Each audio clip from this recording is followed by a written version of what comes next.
Professor Fig, the Keepers have shown me where the next trial is. Has something changed? Lodgok and I have learned that the goblins are searching for another repository, like the one we saw at Rookwood Castle. And I discovered that they're building massive drills to help in their search. Professor Fitzgerald seemed very concerned. I see. Ranrock clearly knows even more than we suspected. And sir, there's something else. Lodgok knew Miriam. He knew Miriam? They encountered each other at Rookwood Castle. She was doing research. That's where she found the container with the portkey. He liked her so much that he let her leave with it, despite orders from Ranrock. I don't know what to say. She could win over almost anyone. I want to hear more of this. And, in fact, I'd like to speak with Lodgok directly. But we've no time now. Where is the next trial? Believe it or not, it's in the headmaster's office. Incredible. All right. You'll need the password to get past the stone gargoyle. The headmaster's house elf will know it. I've actually met Scrope, but I'm not sure he'll tell me. He's rather devoted to the Black family. He is. So you'll need a disguise. I have just the thing. A Polyjuice potion. You'll look and sound like Professor Black. Wait, doesn't Polyjuice potion require a bit of the person you want to change into? And take ages to brew? It does. So how do you already have Polyjuice potion to change into Professor Black? One never knows when such a thing may come in handy. Let's just say I felt the need to be prepared for anything after my fruitless trip to the ministry on his behalf. Now, time is of the essence. Drink up and I shall explain more.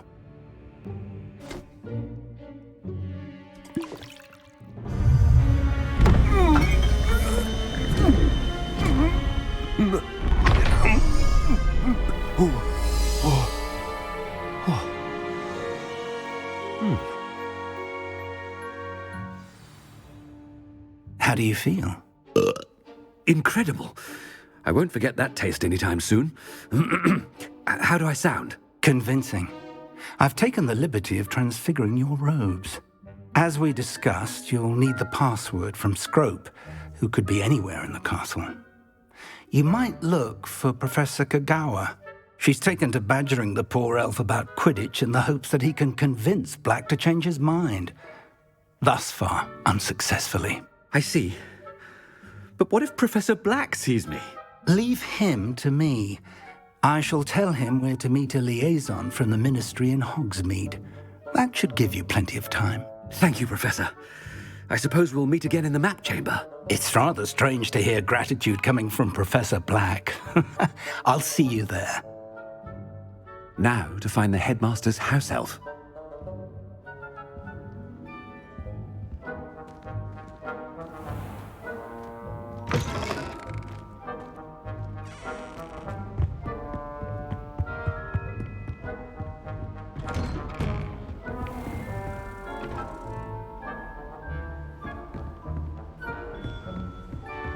Do you have a moment, Professor? Professor, I was hoping to catch you. Places to be, Professor Sharp. Places to be. Of course, sir. Only, you'd asked me about a particular potion, and I did? I did, yes. Well, spit it out, Sharp. I don't have all day. Probably best not to discuss it here, sir. I assure you, Sharp, you may speak freely. Very well. I've brewed the cure for boils you wanted. I can drop it by your office when it's convenient. Of course, yes. No need for all the cloak and dagger. Simply have a student deliver it. A student. Very well, sir, if you insist. I do. And thank you, Sharp. I just hope you've brewed enough for all my boils. Now, to determine which student gets this rather unenviable task.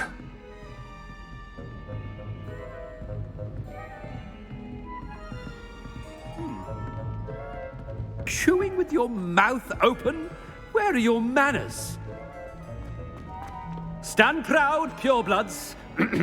The future is yours. I heard the headmaster approaching. Gareth. Mr. Weasley, what are you doing here? Don't you have somewhere to be? Oh, Professor, Yes, of course. All sorts of places I'd rather be right now. Do you need something from me? I'm looking for my house elf. Surely you've seen him? Ah, the little one-eared fellow. I saw him heading to the Great Hall moments ago, muttering on about your, sterling graces, sir. I hear you're getting quite good at those concoctions you brew. I say, why don't you bring a sample of your next batch to my office? I'd like to give it a try. What? Yes, sir. I will. Thank you, sir. Thank you. On your way, Mr. Weasley. Well, there's one for my diary.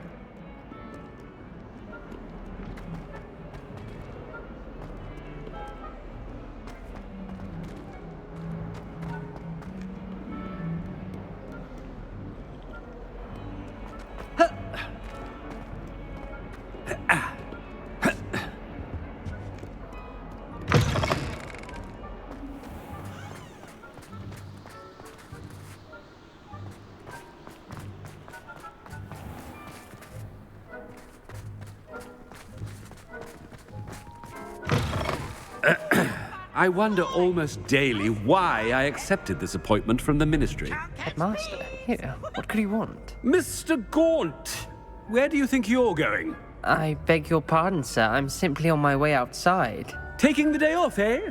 Typical student, wasting the hours away. I have to write 20 inches on Dittany and its uses. Was heading to the greenhouse. Ah, yes. Mixed with bubo tuber pus makes a fine mustache paste. Yes, mustache paste. I find. Are you feeling all right, sir? You don't seem yourself. I assure you I am quite healthy, Gaunt. If I need a medical diagnosis, I shall head to St. Mungo's.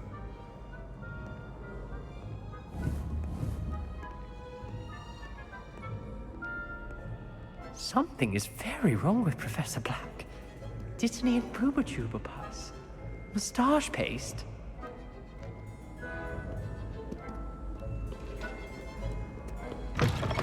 I haven't time for any of you at the moment. None. None at all. Move aside. Professor, a word? Professor Black, again, it is not too late to reconsider your decision regarding Quidditch. We could still have trials and a somewhat shortened season. It would be better than none at all. But the injury, Madam Kogawa. Professor, more than one student has taken a bludger to the head on our pitch. I dare say it knocked some sense into them. And they're fine now. The fact that it happened to be a pureblood, well, that's no reason to... What nonsense! That you would trivialize the health of a student over a silly game. A silly game? You are quite impossible sometimes. Sir, I've a good mind to write to the Department of Magical Games and Sports at the Ministry about you. I should think you'd have better things to do with your time. Now, where's my elf? Good day, Professor. And I spotted Scrope in the Great Hall. Seems to be avoiding me. I wonder why. Good day, Madam Kogawa.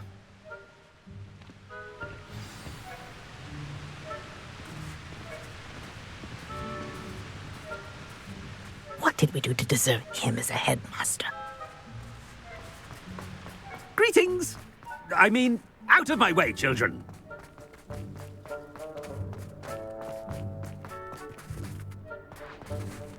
I've never had difficulties with balancing balls. Simple not matching or handling lead. Oh no,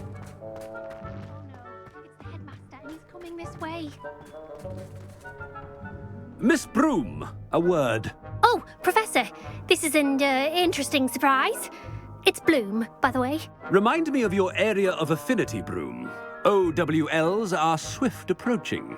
Charms, sir. Non-verbal spells. Might work on one that makes me disappear. Well, keep at it, Broom. And before you know it, you'll be as invisible as that new fifth year seems to be. They're not invisible, sir. I've seen them near the library. In fact, they help me with my, heavy books. Speaking of invisible, where's my blasted house elf?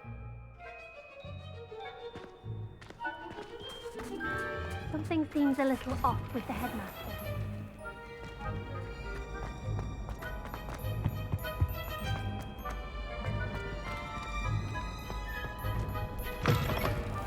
If you must speak with me, consult my secretaries or what have you. Now move along. Professor, a word, please. Hello, Professor Black. Ah, Professor Weasley. How delightful to see you. Sir? Since I have you here, I wonder if I might, speak with you about Professor Fig. Oh, very well. I've decided to give him a bit more, leeway with his time. Leeway, Professor? Are you sure that's wise? I confess I do worry for his students. He's rarely here as it is.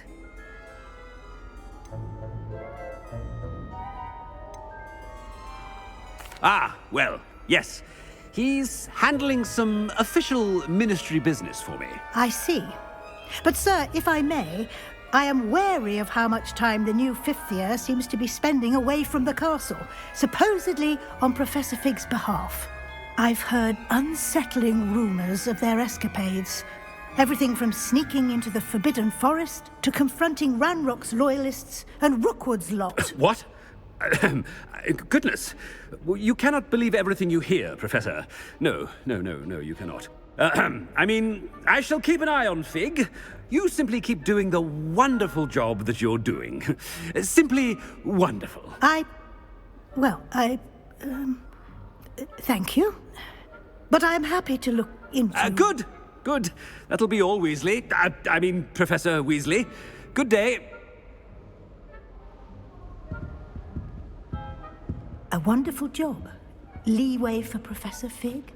I shall never understand that man. That ought to give Professor Fig some breathing room.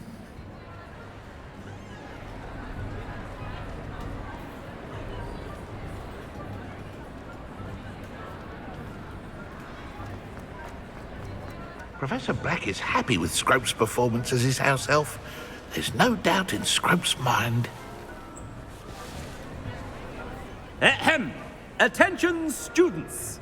I hereby decree that the Great Hall be forthwith decorated in the stunning banners of Slytherin. I shall be taking no questions at this time. Or ever.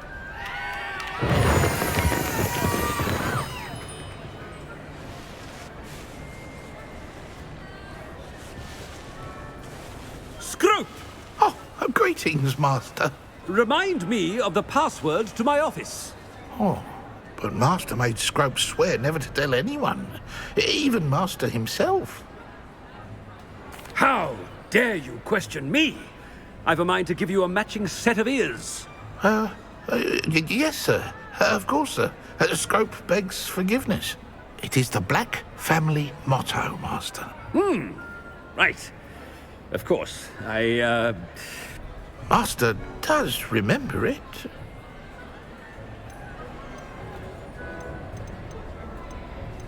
It's pure bloods forever, isn't it? Close, Master. Scrope thinks Master is indeed testing Scrope. It is always pure. Obviously.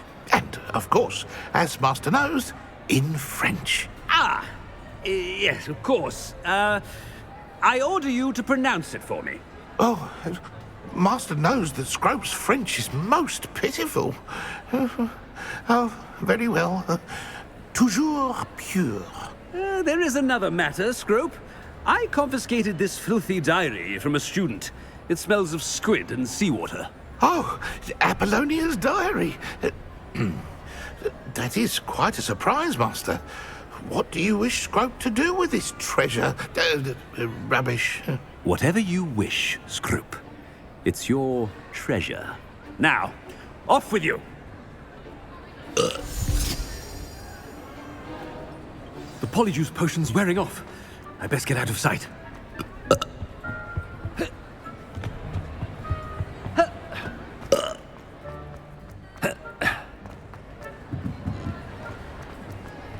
Made it just in time.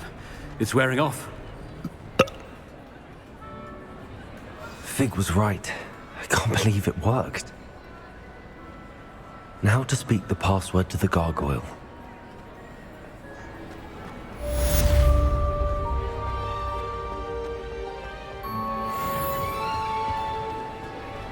Handy resource indeed, your field guide. I'm most pleased to be included.